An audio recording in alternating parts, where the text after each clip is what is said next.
Representative Diaz, would you like to introduce the Bill 5270, please? Yes, Mr. Chairman, thank you again for members of the House Corporation for introducing the House Bill 5270. And I particularly happy to working with in this issue because it's all about asking the hotels and also all the business related to this area to educate the future employees and the employees they have in the facility. The bill is related to human trafficking, and what the bill asking is to educate the staff in how to learn to identify any human trafficking. And the bill go into series of requirements in terms to facilitate the hotel the way to educate the staff and also to be able to publicize or to posting information to make that process more easier. The bill, the intention of the bill is not bringing more difficulty for those businesses.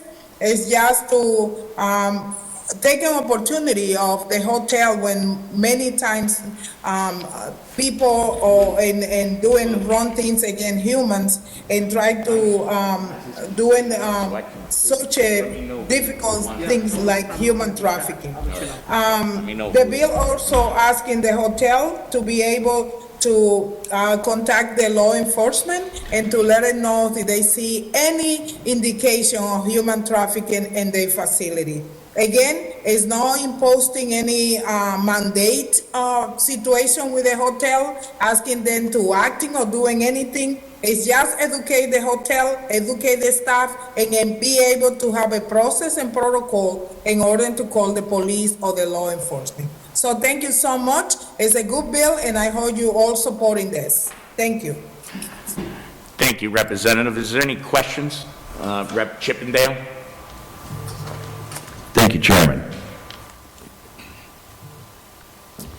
Thank you, Rep. Diaz. This is addressing an issue that certainly needs to be addressed. The one part of the bill is on page 1, line 17, that jumped out at me, which reads, differences between labor and sex trafficking, specific to the hotel sector. I'm reading that as us making an intentional delineation between sex trafficking, which is very different from sex work as it's referred to in the legislature, or prostitution more colloquially. Mm-hmm. So when I see that, I understand why we're doing that, certainly.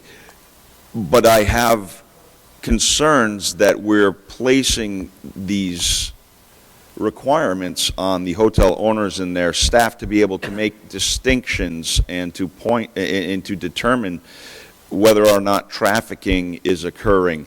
And I'm just not sure, and there may be ways, I'm just not sure how we could expect folks to be able to determine the difference or distinguish the difference between prostitution and sex trafficking. Now, certainly there would be instances where it would be abundantly clear, but there, I think, more likely would be more instances where it is not clear, and that just raises a concern for me, because I would hate to see someone either who works for or owns a hotel or motel getting jammed up because they were unable to make the determination between a prostitute and a victim. That's my concern. That wasn't really a question, but I am hopeful that we have two industry folks who are going to be testifying. I'm hopeful that they will address this with some feedback on that, because that certainly does concern me. Thank you. Thank you, Rep. Chippendale. This is very valid concern, and when I was reading the bill also, I stopped there for a few minutes to try to think about how we can require by the law that the hotel and the staff be able to do that. But if you read in line 11, is awareness training. It's not requiring specifically that the staff of the hotel has the responsibility to define that, identify the difference between the two that you just mentioned. It's awareness training, it's educational. It's not enforcing any requirement by law, so saying you have to make the difference between one another. To me, this bill is something like what you see, you report. But it's not asking you any action more than call the police or call the law enforcement. This is the way I interpreted the bill, and that is the intention I have when I introduce it. I don't want it burning in the hotel staff or anyone. It's just what you see, you report it. The law enforcement, the police, is the one who will define the situation.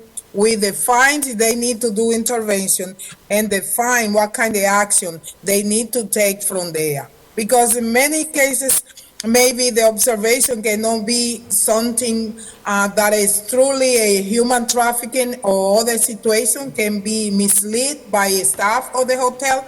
So the only thing they have to do is giving some education to the staff and reporting to the police. Thank you so much, Representative Diaz. You're welcome. Representative Kazarian.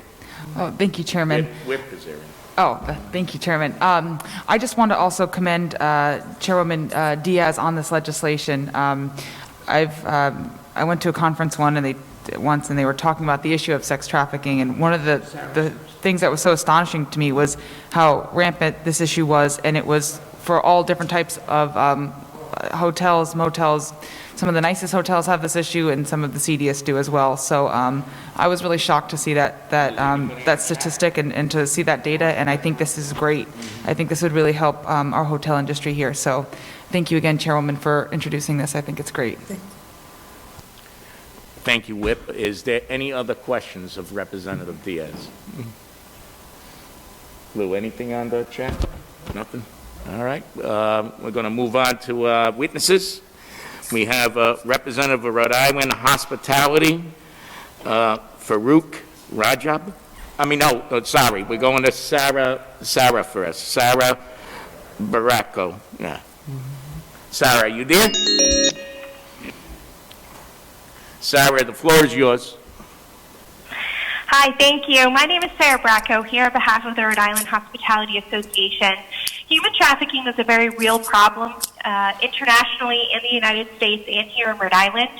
Since 2015, the Rhode Island-based Day One Sex Trafficking Task Force has recovered and worked directly with more than 200 child victims and more than 100 adult victims in the state of Rhode Island. The average age of the victim in this state is 15 years old. Hotels are unfortunately an all too common location for trafficking, with traffickers using the transient nature of hotels to escape attention. And sex traffickers in particular like to use hotel rooms as the location of the commercial sex exchange because it's easy to avoid attention. Unfortunately, we do know that this type of activity occurs here in Rhode Island because several of our hotels have had to work with local, state, and federal law enforcement to report suspected activity at their locations. At the same time, however, hotel employees are often in the best position to see potential signs of trafficking because their duties give them access to different areas of the properties. They're also oftentimes the only people who have contact with potential victims, particularly employees that work at the front desk or in housekeeping. The Rhode Island Hospitality Association has been a longtime advocate for training the industry on this topic. For several years, we hosted trainings for our hotels led by federal law enforcement. And in 2018, we developed our own training specifically aimed at frontline hotel employees to empower them to not only recognize the signs of trafficking, but to also help the hotels themselves implement best practices for receiving reports from employees about suspected criminal activities. Many hotels across the state have already implemented this training, and I should also note the American Hotel and Lodging Association have trainings available, as well as several of the national brands such as the Marriott. I know the chairman of our board, Farouk Rajab, will be here to discuss impact of this training at his hotel and explain and give some perspective as to why our industry believes that we have an obligation to take action. I do want to just quickly address Representative Chippendale's comment about turning hotel employees into requiring them to report suspected trafficking. Nothing in this bill turns hotel employees into mandated reporters. They're not required to report anything. What we do see oftentimes in hotels when we start talking about this with the employees, and this was amazing the first time we did this training, was they see this type of activity happening and they just don't know what to do with it. And it's a scary thing, right? You see something that seems so horrific, and we aren't necessarily educating people on how to respond and the best practice to take. So we certainly don't want to, get anyone into trouble for doing something that they're not doing, but we want to empower employees so that they feel that they have the training necessary to prevent these types of crimes from happening. So with that, we thank the sponsor for introducing this legislation, and I'd be happy to take any questions. Thank you, Sarah. Is any Representative Chippendale, Whip Chippendale? Hi, Sarah, how are you? Good, how are you? I'm doing okay, thank you.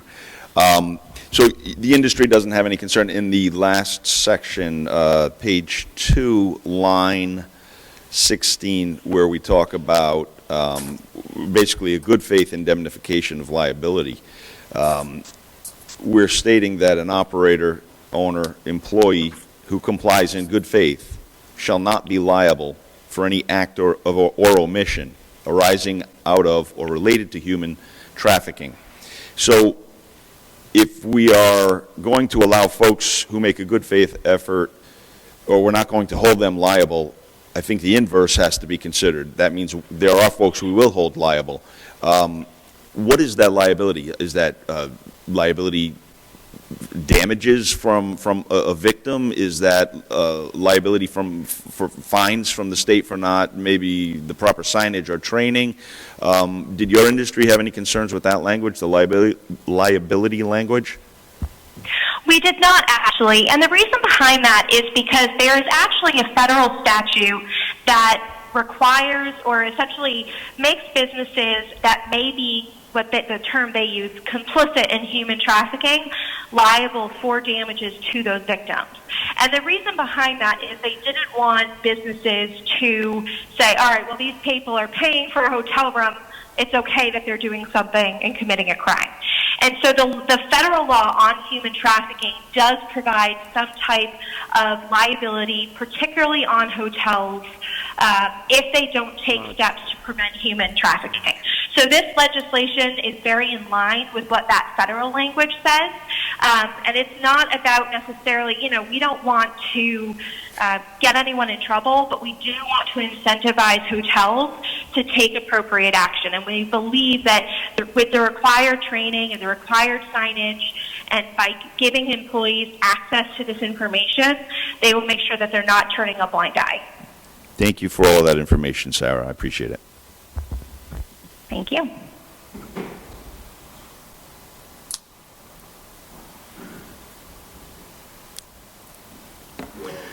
Thank you. Any other questions? I have a question, Chairman.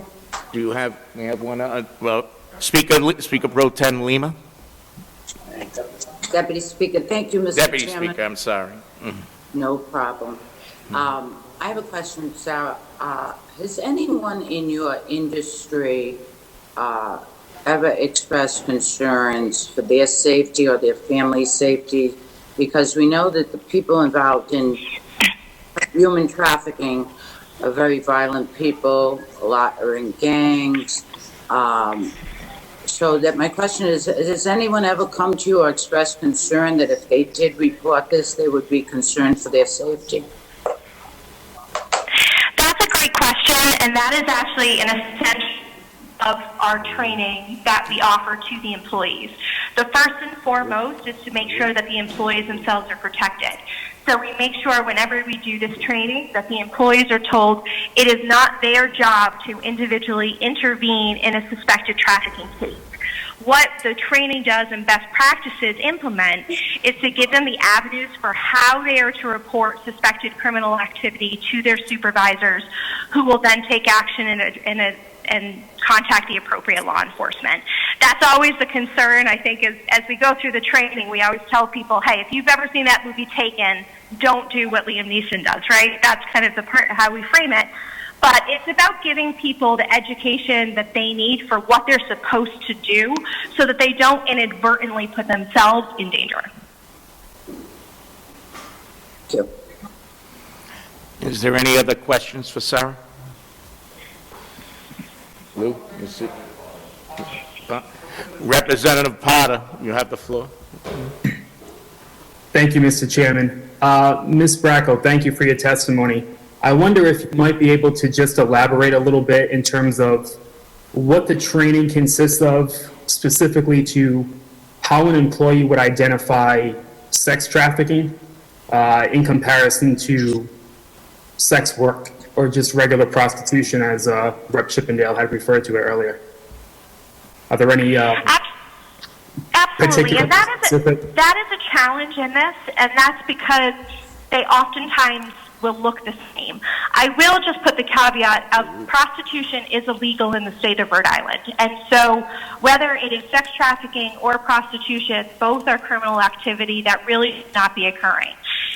Some of the common things when, for example, when you talk about what should someone who works at the front desk look for, there's no one indicator. It's really a totality of the circumstances that say something about this situation just isn't quite right. So one of the indicators that they use is when someone checks into a hotel room and they have no luggage. That's unusual. Hotels see a lot of stuff. They see a lot of what people, can bring to the table. But there are certain things that people tend to do. They tend to have luggage when they check into a hotel room. Oftentimes, trafficking victims will show up. They appear disoriented. They'll be disheveled. Sometimes they'll actually be injured or showing signs that they're under the influence of some type of drug. They oftentimes will ask that they pay for the room with cash or a preloaded credit card. They refuse to show identification, or they'll hesitate in showing the identification. And then other indicators such as an older man checking in with several much younger women. So obviously, there's always, an innocent explanation for what something might be happening, why something might be happening, but it's really the totality of those circumstances. And once again, the intent of this legislation is not to kind of create vigilante activity. It's to encourage employees and to encourage businesses, if they see something that just doesn't quite feel right, to say something.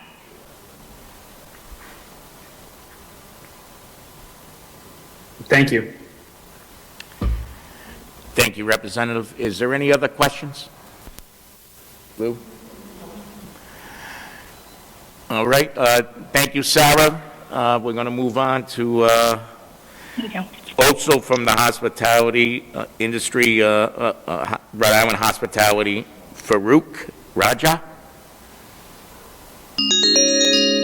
That, and I've been in touch with Matt Berger and a bunch. Is he on? Can you lower the volume on your TV, sir? Farouk? Yes, sir.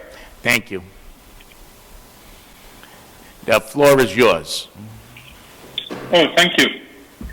Well, thank you for having me here today, Mr. Chairman Solomon, rest of the committee. My name is Farouk Rajab. I am the chairman of the Rhode Island Hospitality Association, as well as the general manager for the Marriott Providence downtown. And I just wanted to share with you that we are committed to support and respect the protection of human rights within our company's sphere of influence. We endeavor to conduct our business operations accordingly. This includes standing against such tragedies as human trafficking and the exploitation of children. Each year, more than 1.2 million children are trafficked worldwide, exposing them to violence and sexual exploitation. This is a growing global concern, particularly in communities facing extreme poverty and high unemployment levels. We as a company have a long history of supporting programs and partnerships that help vulnerable young people and their families prepare for and find meaningful employment. So as government and law enforcement agencies and non-government organizations address human rights issues, we are aligned with the growing number of corporations that provide their commitment and support for those efforts. We hope you support this bill. We see value in it, and we are there committed to supporting it as well. Thank you. Thank you. Is there any questions? Lou, any questions on that? All right. Just that, is there any questions? I'm just going to ask it one more time. No questions? All right. That concludes the hearing on 5270. We have Mr. written Chairman. testimony. What? Mr. Chairman, sorry to interrupt you. Yes, Before we end the bill, I wanted to let everybody know that the ACIU submitted written testimony. Yes, I was just going to go over that. Oh, I'm sorry, I'm so sorry. Written testimony was given by ACLU Stephen Brown. He's con. And pro is Mark Grand Masterson, William Ramatra, and David Smiley. All three were pro. And con was ACLU Stephen Brown. Thank you. And that concludes the hearing on 5270. Thank you. I now hand it back to Chairman Solomon.